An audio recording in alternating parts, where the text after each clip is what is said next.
So she was able to escape eventually and ran out into the streets yelling and screaming. And a neighbor heard her because this happened in a quiet suburban neighborhood, if you So there's will. a witness. Yes, we have a witness. We also have a police report. As she's running out the house yelling, a neighbor saw her and invited her into the home. Okay. And it's the neighbor who then called the police, and the police did come out at that time.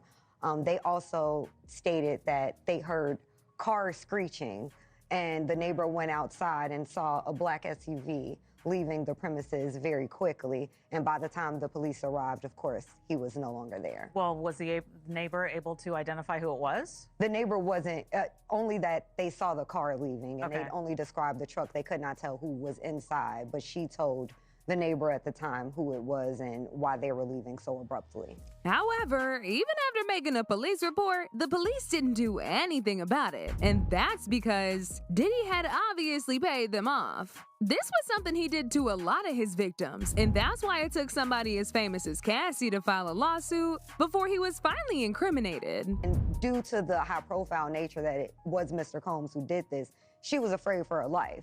She was concerned that if she was to come forward and say something, that no one would believe her, because we're talking about 2018 when Mr. Combs was still pretty much at the height of his career, still very much so an icon and influential figure. So she's just a young girl from Northern California who's gonna believe that he Right. had done something to her like this. So she didn't tell anybody. She did not hire an attorney. All she did was make the police report in the hopes that maybe the police would try to investigate and come up with anything. But she said she kind of felt from the police that they were disregarding what she was saying, even without saying. In the police report? I don't think so. Based on what she said, she really felt that the police were trying to bury this and disregard her claims and not really investigate, which is another reason why a lot of victims don't report these things to the police. We have to address the elephant in the room is that we have victims, especially women, who go to the police who are typically men